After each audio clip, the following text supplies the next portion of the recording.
세상에서 가장 아름다운 단어가 있다면 아마 사랑이라는 말일 것입니다. 제가 읽었던 책 중에 이런 구절이 있었습니다. 명사로 살지 말고 동사로 살아라. 명사, 진리, 사랑, 무슨 은혜, 누구든지 다 그런 생각을 하고 그런 말을 하지만 그걸 실천해라는 거예요. 내가 사랑하고 살아라. 정의를 외치지 말고 정의롭게 살아라. 인간의 삶의 참 의미는 명사로서만 생각하며 사는 사람이 아니라 동사로 행동하는 사람이라는 겁니다. 사랑은 가장 아름다운 언어이지만 그러나 그것이 명사로 머물러 있을 때는 아무런 가치가 없습니다. 그것이 동사로 바뀌어야 됩니다. 그래서 저는 설교 원고 첫 줄에 이렇게 썼습니다. 사랑이라는 명사가 동사로 바뀔 때 생명을 주는 만국의 공용어가 된다. 사랑이 없으면 생명은 태어나지 않습니다. 태어난 생명에 사랑이 없으면 자랄 수가 없습니다. 그 생명에 사랑을 공급해 주어야 성장하게 되는 겁니다. 성장하고 있는 그 생명체에 사랑을 더 공급해 주어야 지탱할 수 있고 그리고 계속 공급을 받아야 어려운 환경 속에서도 이겨 나갈 수가 있습니다. 세상을 살아가면서 때로는 위태로운 환경에 처할 수도 있지만 그것을 이길 힘은 오직 사랑을 공급받는 데서부터 힘이 생기는 것입니다. 그래서 어머니의 사랑은 세상의 총과 칼보다 훨씬 더 위대하다고 말하지 않습니까? 생명이 세상을 떠날 때, 우리가 세상을 떠날 때 이 땅에 사랑을 남겨놓지 않으면 가장 허무한 인생으로 종결될 것입니다. 그래서 성경은 이렇게 말씀합니다. 이 세상 것은 다 유한하다. 그러나 사랑만은 영원하다. 오늘 저는 이 어버이와 스승의 감사주일 그리고 가정의 달을 맞이해서 청소년의 달을 맞이해서 여러분 모두에게 이런 사랑이 넘치길 간절히 축복합니다. 그런데 사랑의 표현의 차이는 각각 다르죠. 저는 우리 교회에서 결혼하는 청년들에게는 꼭 책을 두 권을 줍니다. 하나는 금성에서 온 화성에서 온 남자, 금성에서 온 여자라는 책, 그게 한 세기가 다 된 아주 고전이에요. 남자와 여자는 각각 다르다는 것을 그 책에서 쓰고 있는데 이번 달에도 또 금년 안에 결혼할 청년들이 한 5쌍 가까이 되는 것 같아서 지금 책을 5권을 준비를 해놨습니다. 또 한 권의 책은 성경책이에요. 웨딩 성경을 좋아해요. 얼마나 가치 있는 책들입니까? 어른과 아이가 사랑을 표현하는 방법이 다르고 남자와 여자가 사랑을 표현하는 방법의 차이가 있는 거죠. 어른들은 말이나 행동으로 사랑을 표현하려고 합니다. 그러나 어린 아이들은 주로 감정을 표현하는 방식을 가지고 사랑을 표현합니다. 예를 들면 칭찬한다든지 긍정적인 말을 통해서 사랑을 느낍니다. 따뜻한 스킨십을 통해서 자녀들은 사랑을 표현하고 사랑을 받아들인다는 거예요. 여성과 남성도 각각 사랑을 받아들이는 통로가 다릅니다. 여성들은 되게 공감해 주는데 사랑을 느낍니다. 그러나 남성들은 인정해 주는 것, 확인해 주는 것을 통해서 사랑을 느낍니다. 그리고 여성들은 함께 시간을 보내주는 남편을 통해서 나를 사랑한다 하는 느낌을 받게 되는 거죠. 여러분, 사랑은 만국의 공통어인데 그게 명사로 있을 때는 아무 효력이 없습니다. 그것을 동사로 바꿔야 됩니다. 오늘 어버이와 스승의 감사 주일에 여러분들의 가정에, 여러분들의 삶에 사랑의 소통이 있길 간절히 축복합니다. 할렐루야, 할렐루야. 요즘처럼 갈등이 많은 시대가 없었던 것 같습니다. 사람들이 공감 능력이 없어서 그럴까요? 아니면 공감할 수 있는 어떤 통로가 부족해서 그럴까요? 그렇지 않습니다. 요즘은 많이 배웠고 뭐 얼마든지 공감할 수 있는 통로가 많아졌지 않습니까? 제가 어렸을 때 저희 징조부 또 고조 할아버지 이야기를 제가 가끔 제 할머니, 저희 고모들한테 들었습니다. 저희 고조 징조 할아버지는 본가에서 떨어져서 장성에 와서 삶의 터전을 잡았다고 하더라고요. 저 서해안 그 고창 그 서해안 그쪽 그 해안가에 본가가 있었는데 본가에 한 번씩 다녀오려면 새벽밥을 먹고 그리고 같이 가는 이 동반자 모습이라고 불렀잖아요.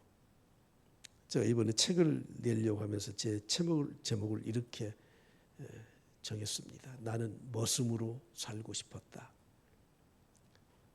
그게 혹시 낮춘 말인지 모르지만 저는 그 말이 좀 괜찮아 보였습니다. 데리고 산을 넘고 물을 건너고 하룻길 갔다 와요. 한 번 부모님 얼굴 보려고 하면 2, 3일이 걸려야 돼. 근데 요즘은 어떻습니까? KTX 타면 서울에서 광주까지 2시간이면 옵니다. 요즘은 광주에서 서울로 KTX로 출퇴근하는 사람도 있다고 합니다. 근데 여러분, 그렇게 소통할 수 있는 많은 좋은 환경들, 전화 단축번호 누르면 바로 아버지가 나오는데 얼마나 공감하고 살고 있습니까? 오늘 이런 갈등의 시대, 그런 시대에 우리가 살면서 오늘 우리에게 주시는 이 말씀들을 좀 깊이 새길 수 있기 바라고, 똑같은 한국말을 써도 공감이 안 되면 전혀 알아듣지 못하는 애국말보다 못한 말을 우리가 하고 사는 겁니다. 그런 의미에서 오늘 하나님의 말씀에 청종하고 부모의 말씀, 스승의 말씀에 청종하자 하는 의도로 청종하지 않는 자라는 제목으로 말씀을 드리고자 합니다. 어버이와 스승은 어떤 사람인가? 딱 한마디로 요약하면 저는 이렇게 정의를 내렸습니다. 어버이나 스승이나 우리보다 먼저 살았던 사람, 그리고 내 인생을 인도하는 길잡이다. 저는 그렇게 정의를 내렸습니다. 누구든지 부모 없이 태어난 사람 없고 스승 없이 인생을 살아가는 사람이 없습니다. 그런데 어떤 스승을 만나느냐 하는 것은 우리 인생에 굉장히 중요한 인생을 결정짓는 것입니다. 그래서 오늘 저는 여러분들에게 헬렌 켈러와 그녀의 스승이었던 앤 설리번 여사를 잠깐 좀 소개하고자 합니다. 한 장의 사진을 보여드리겠습니다. 헬렌 켈러가 6살 때 설리번 선생과 찍었던 사진입니다. 헬렌 켈러가 6살 때쯤 되어서 앤 설리번이 가정교사로 들어가서 48년 동안 평생 동안 함께 했었던 스승입니다. 얼마나 다정하게 보입니까? 그런데 이런 과정에서 어떤 것들을 저들이 겪었는가를 오늘 동영상을 좀 보여드리면서 설명을 해드릴 테니까 눈으로는 보시고 거의 비슷한 장면이 계속 한 5분 동안 반복될 겁니다. 이 영화는 1962년에 발표된 미라클 워크라고 하는 영화였었습니다. 이 영화에 제가 보여드리는 이 동영상은 약 10분 가까이가 대사가 없어요. 세계 모든 영화의 유일한 대사 없는 10분 동안 진행되는 장면입니다. 헬렌 켈러는 이렇게 말을 했죠. 이 세상에서 가장 아름다운 것은 보이거나 만져질 수 없다. 그것들은 오직 마음속에 느껴질 뿐이다. 행복은 한쪽 문이 닫히면 다른 쪽 문이 열린다. 그러나 우리는 이미 닫혀진 문을 너무 오랫동안 보고 있기 때문에 우리를 위해 열려 있다는 것을 알지 못한다고 말을 했습니다. 우리는 생각하기를 나는 불행하다. 나는 행복하지 않다. 그런데 그쪽만 바라보지 마시고 반대쪽을 보시면 행복의 다른 문이 열려 있다는 것이죠. 헬렌 켈러 선생, 앤 설리번도 이렇게 말을 했습니다.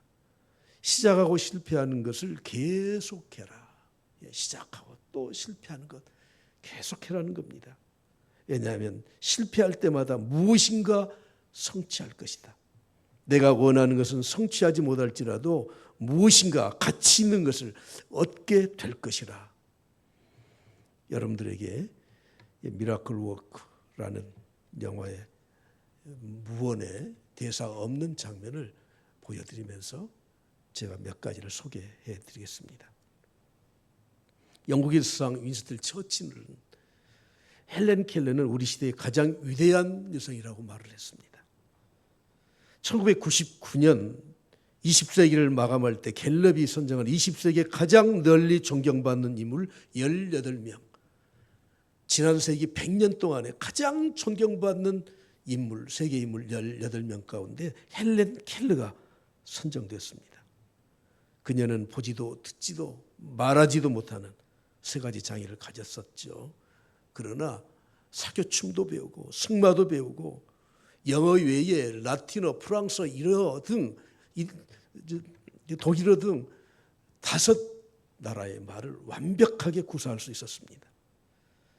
학교에서 시험을 볼 때에도 비장애인들과 똑같은 문제를 가지고 시험을 당당하게 풀어냈습니다. 레드클리프 대학교에 입학해서 우수한 성적으로, 레드클리프 대학교는 하버드 대학에 흡수된 학교입니다. 시청각 장애인 중에 최초로 대학 졸업자가 되었었습니다. 그녀는 장애인의 권리와 여성의 인권 신장, 사형제도 폐지, 아동노동과 인종차별에 반대하는 사회운동을 하는 세계적으로 유명한 작가요 연설가였습니다. 헬렌 켈러가 썼던 책 중에서 50개 나라 이상으로 번역된 책이 13권이나 됩니다. 사람들은 이 헬렌 켈러가 이룬 업적에 대해서 인간에게 닥칠 수 있는 최고의 불행을 극복한 기적이라고 이구동성으로 입을 모았습니다. 헬렌 켈러는 태어날 때는 정상인이었지만 생후 19개월 되는 해에 성홍열에 뇌염막에 걸려서 뇌의 급성출로 인해서 그는 이런 장애를 겪게 되었던 겁니다. 그러나 헬렌 켈러는 그의 스승 앤 설리번을 만나서 이런 놀라운 역사를 이루게 되었습니다. 앤 설리번은 어렸을 때 자신도 시각장애를 겪었던 인물입니다. 그래서 그는 시각장애인 학교에서 공부를 마칠 때 헬렌 켈러의 가정교사를 구한다는 소문을 듣고 자청을 했습니다. 여러분 저 장면을 지금 보고 계시지 않습니까? 헬렌 켈러가 어느 보모가 와도 며칠을 견디지 못하고 다 가버렸습니다. 누구도 가지 않으려고 합니다. 가족 중에서 이제는 이 장애인 시설로 보냅시다. 우리가 손 못 댑니다. 그러나 마지막으로 해보자고 하는 게 이 앤 설리번 선생을 초청한 거예요. 자신도 과거에 시각장애를 겪었기 때문에 헬렌 켈러의 가정교사로 들어갔던 겁니다. 설리번은 가난한 집에서 출생했는데 영아 때 엄마가 세상을 떠나고 알코올 중독자 아버지로부터 버림받고 하나뿐인 동생도 죽었습니다. 고아원에서 성장했습니다. 그에게 닥쳐온 이 질병 때문에 안질 때문에 악화돼서 실명을 해버리고 그리고 그는 맹학교에서 공부를 했습니다. 그때 중요한 스승을 만났는데 그 사람의 이름이 바바라라고 하는 성직자예요. 바바라는 앤 설리번에게 복음을 가르쳤습니다. 그래서 인생의 소망을 가르쳐 주었습니다. 십자가를 가르쳐 주었습니다.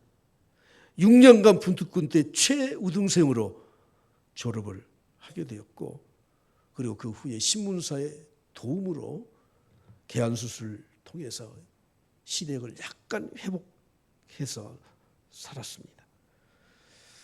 여러분, 48년 동안 헬렌 켈러 옆에서 가정교사로, 도우미로 평생을 함께했던 사람이 설리번이에요. 필라델피아 템플 대학에서 헬렌 켈러가 박사학위를 받을 때 앤 설리번도 같은 학위를 받았다고 합니다. 저는 오늘 이 동영상을 여러분들에게 보여준 이유는 보십시오. 얼마나 성격이 악화되고 저렇게 모질게 되고, 그러나 그리스도의 사랑으로 정말 저 아이를 사랑하는 마음으로 가족에게 이 양해를 구해서 몇 주 동안만 나에게 기회를 주십시오. 그럼 내가 고쳐놓겠습니다. 그리고 별장으로 가는데 집에 별로 떨어지지 않는 별장을 마차에 태워서 동네를 몇 바퀴 돌면서 멀리 가는 것처럼 그렇게 이 인식을 심어주고, 그리고 둘만 철저하게 봉쇄된 환경 속에서 저렇게 사투를 벌리면서 교육을 시켰던 겁니다. 음식을 스푼으로 먹는 것 하나 가르쳐주기 위해서 여러분 저렇게 물론 영화이지만 몸부림치고, 그래서 맨 처음에 보여준 사진 얼마나 2, 3년 후에 정답게 사진을 찍습니까? 사람은 얼마든지 변화될 수 있습니다. 교육을 통해서, 사랑을 통해서, 명사인 사랑이 아닌 동사의 사랑으로 바뀔 때 이런 역사가 일어나게 되는 줄 믿습니다.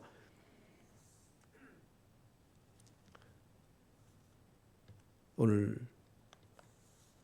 저는 여러분과 함께 이 장면을 소개하면서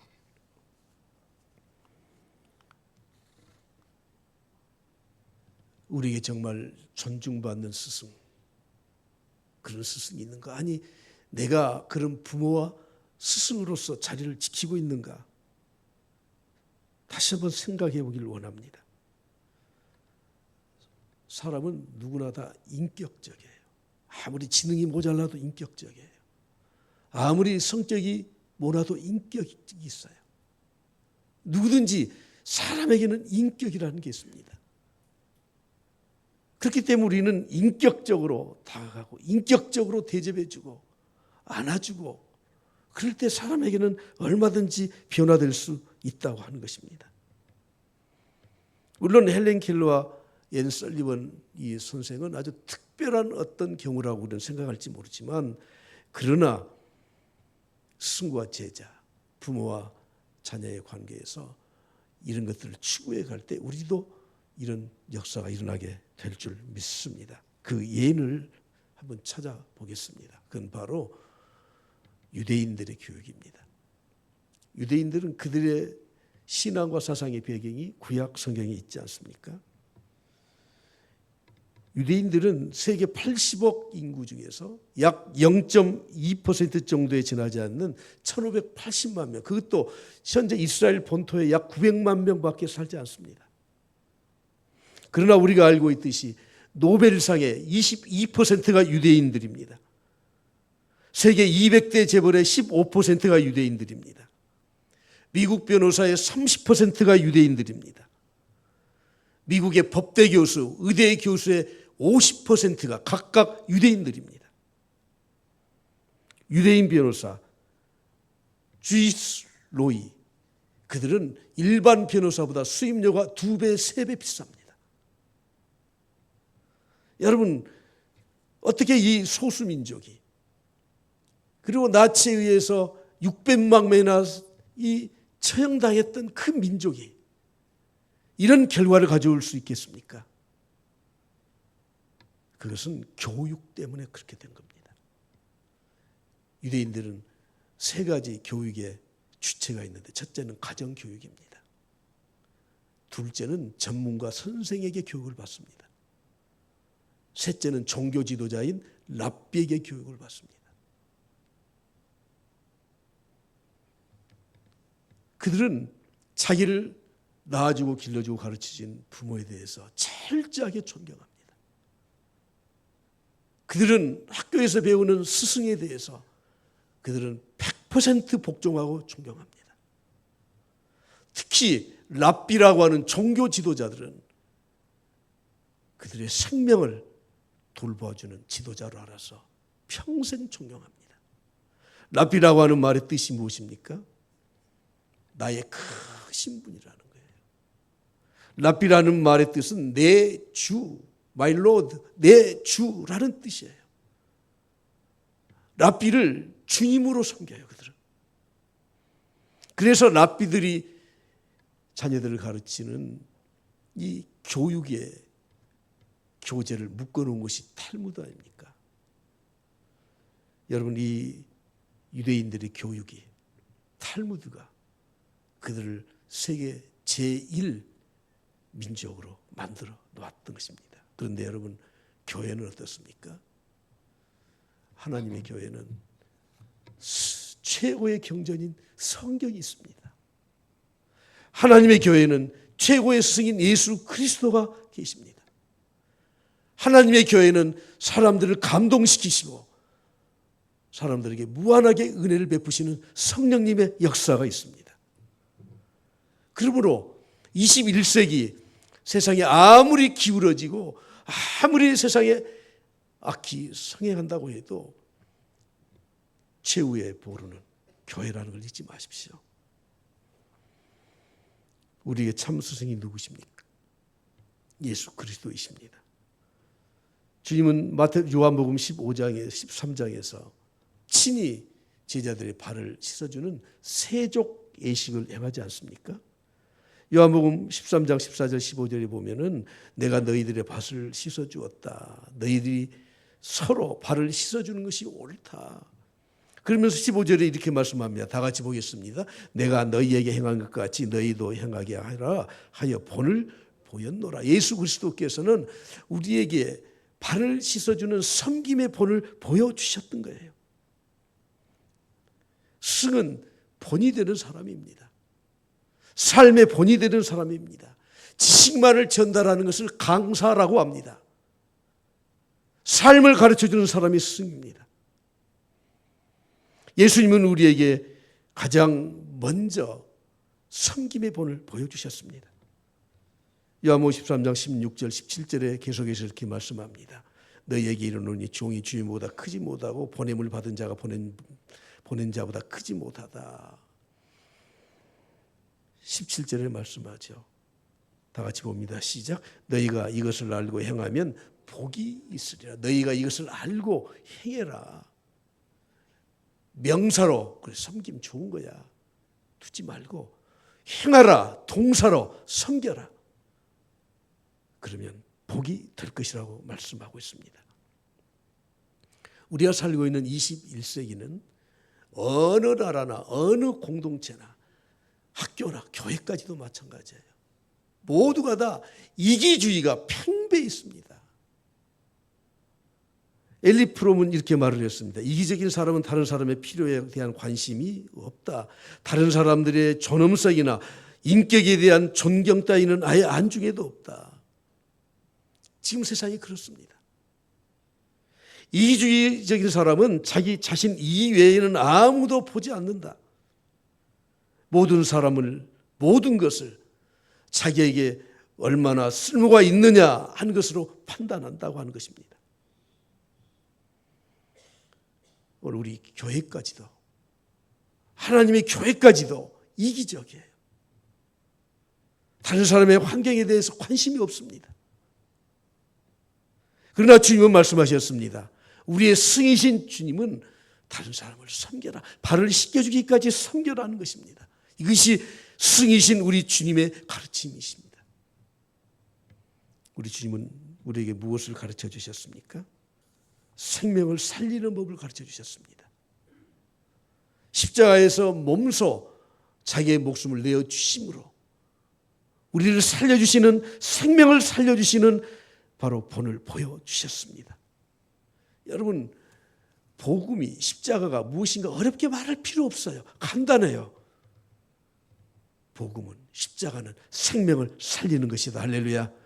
생명을 쥐는 것은 복음이 아닙니다. 오늘 저는 저와 여러분이 한 가지 다짐을 꼭 하고 싶은 게 있는데, 혹시 사람 죽이는 일에는 절대 가담하지 마십시오. 내가 가담하지 않아도 다른 사람이 다 죽일 사람은 죽여요. 가담하지 마세요. 살리는 데 가담해야 돼요. 이것이 복음이에요.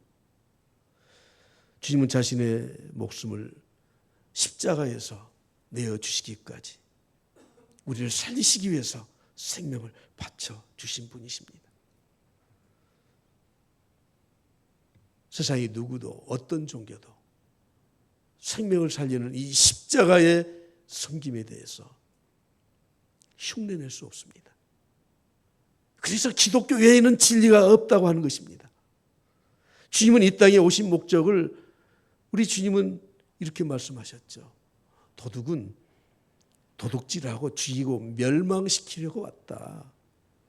그러나 내가 온 것은, 다 같이 봅니다. 시작. 양으로 생명을 얻게 하고 더 풍성히 얻게 하려는 것이다. 주님이 오신 목적이 무엇입니까? 생명을 주시기 위해서, 생명을 얻도록 하기 위해서, 그냥 사는 것이 아니라 그 생명이 더 풍성하게 살아갈 수 있도록 하시기 위해서 오셨다고 말씀하고 있지 않습니까? 주님은 발을 씻기시는 섬김으로 스승이 되셔서 본을 보이셨고, 십자가에서 죽으심으로, 생명을 살려주심으로 우리에게 본이 되셨고, 세 번째로는 주님은 우리를 위해서 친히 간구하시는 중보자로서의 본을 보여주셨습니다. 지금도 하나님 보좌 우편에서 우리를 위해서 친히 간구하시는 분이 예수 그리스도이신 줄 믿습니다. 할렐루야.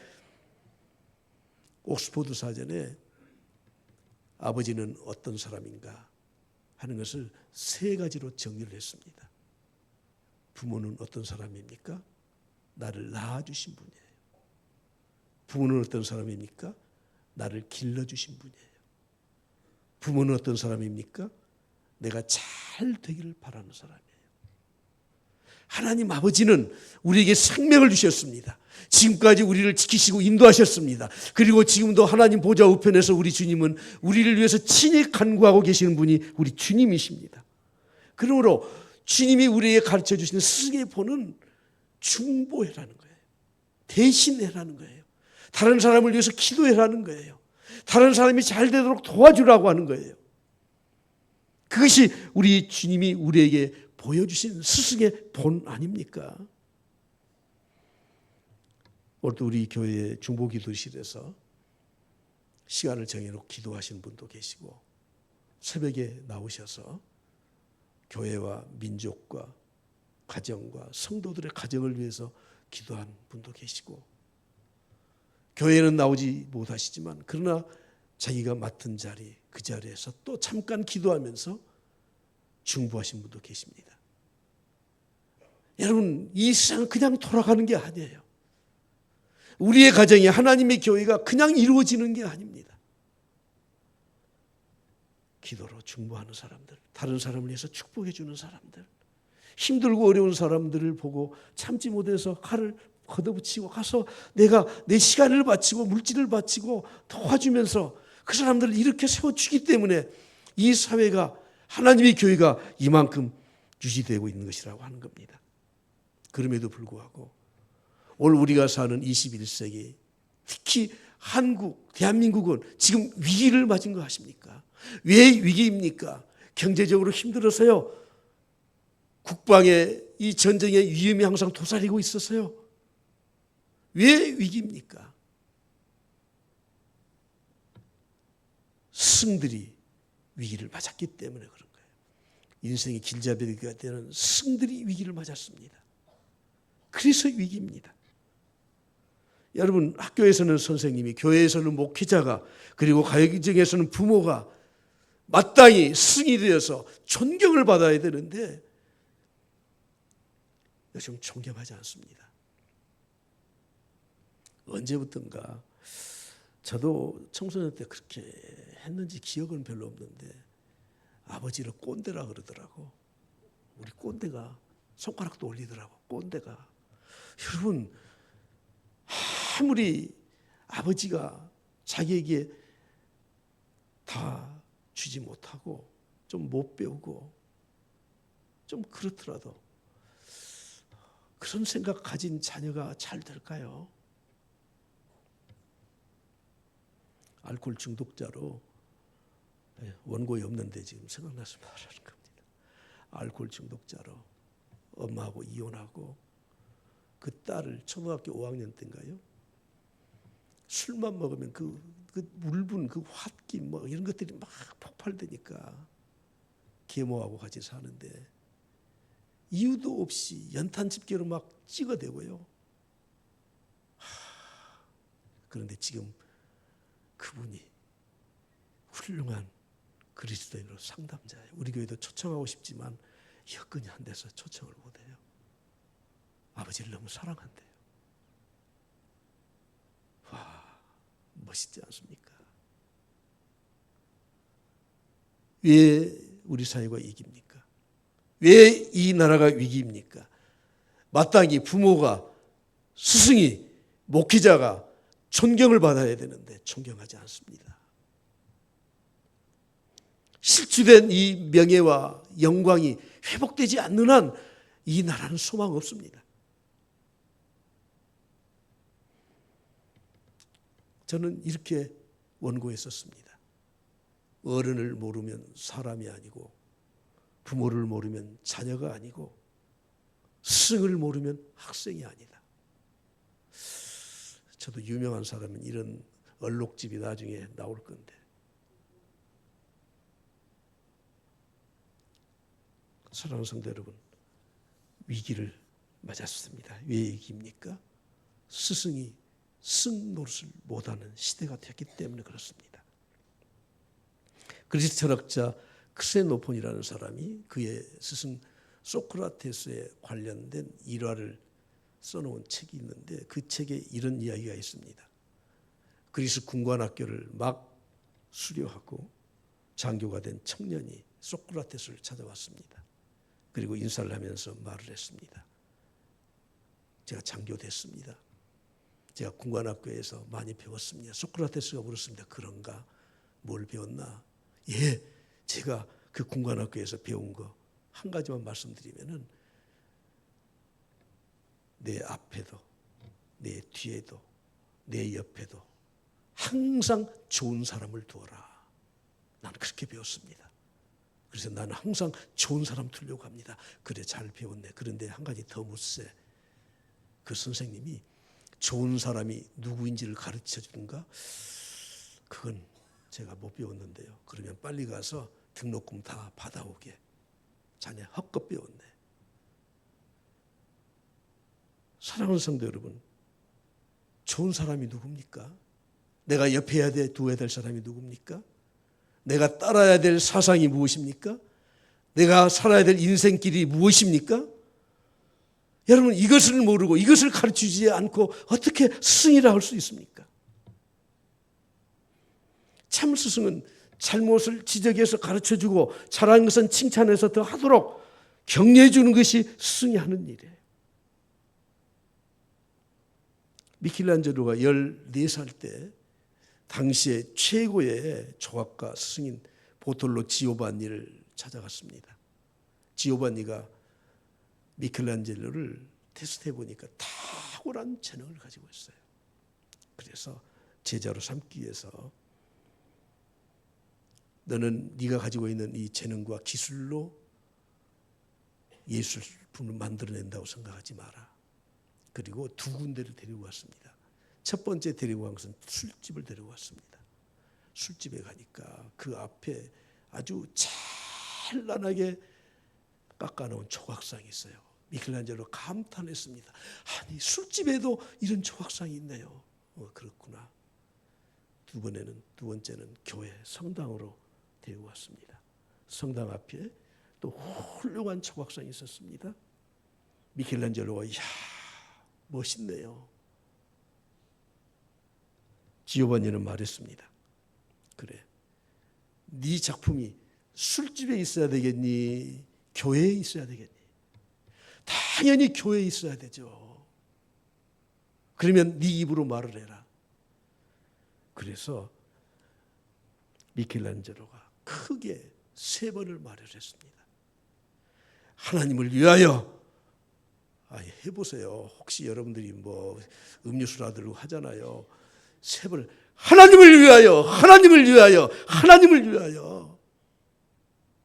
여러분 재능이 많은들 그것이 술집에 쓰이면 무슨 유익이 있는 겁니까? 요즘 지식이 부족한 시대입니까? 요즘 똑똑한 사람이 없어서 문제입니까?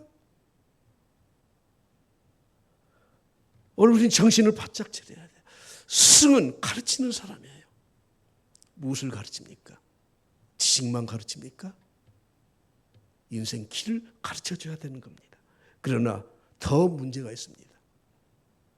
그것이 무엇이냐면 그런 말에 귀를 기울이지를 않아요. 청종하지를 않아요. 그래서 오늘 제가 설교 제목을 청종하지 않은 자라고 제목을 붙였습니다. 원래는 하나님의 말씀에 청종하지 않는 자라고 했다가 제가 앞을 뗐거든요. 오늘 본 말씀에도 하나님의 말씀으로 국한하지 않기 때문에 오늘 본 말씀을 보십시오. 9절부터 11절에 보면 두렵건대라는 말이 매 절 앞에 나와요. 한번 다 같이 보겠습니다. 시작.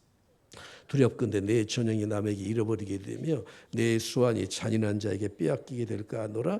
두렵건대 타인이 내 재물로 충족하게 되며 내 수고한 것이 외인의 집에 있게 될까 하노라. 두렵건대 마지막에 이르러 내 몸, 내 육체가 쇠약할 때 내가 한탄할 것이다. 두렵건대, 두렵건대, 두렵건대. 여러분 오늘 우리들이 마지막 결론으로 꼭 드려야 될 메시지는 이것입니다. 우리가 세상 떠날 때 두렵건대 두려운 마음으로 세상을 떠나는 것은 믿음이 부족하거나 아니죠. 세상을 잘못 산 사람들은 다 두려워할 수밖에 없습니다. 그러나 하나님의 말씀대로 산 사람들은 죽음 앞에서 두려워하지 않습니다. 험하다고 말하지 않습니다. 그러기 위해서 우리가 두렵지 않는 삶을 살기 위해서 어떻게 살아야 되는 겁니까? 시편 119편 105절에 말씀하기를 주의 말씀은 내 발의 등이요. 여러분 캄캄한 밤에 내 발을 비춰주는 등불이 있어야 실족하지 않습니다. 계단이 있는지 돌뿌리가 있는지 장애물이 있는지 등불을 비춰봐야 돼. 주의 말씀은 내 발의 등이에요. 그리고 내 길에는 무엇이 돼요? 빛이 돼요. 인생의 갈 길의 목적지를 환하게 비춰줘요. 북두칠성처럼 방향을 제시해줘요. 그러나 이 말씀을 따르지 않는 자들은 두렵건대 존영을 잃어버리게 될 것이다. 존영이란 사람이 갖는 인격의 아름다움 그리고 사회적 명예를 말합니다.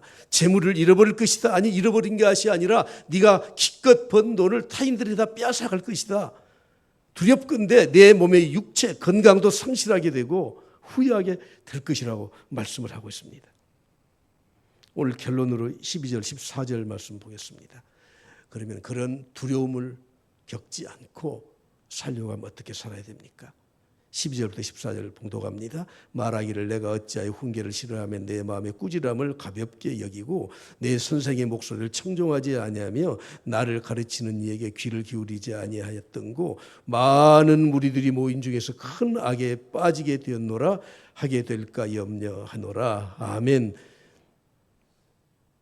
말씀을 청종하는 사람들은 훈계를 싫어하지 않습니다. 나를 꼬집어서 잘못되었다는 말을 거부하지 않습니다. 꾸지람을 가볍게 여기지 않습니다. 가르침에 귀를 기울이면서 살아가는 사람들입니다.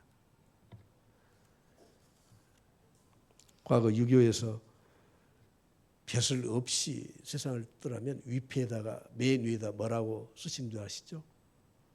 예. 정경 부인 그렇겠습니까? 그건 정승 부인한테 쓰는 거고요.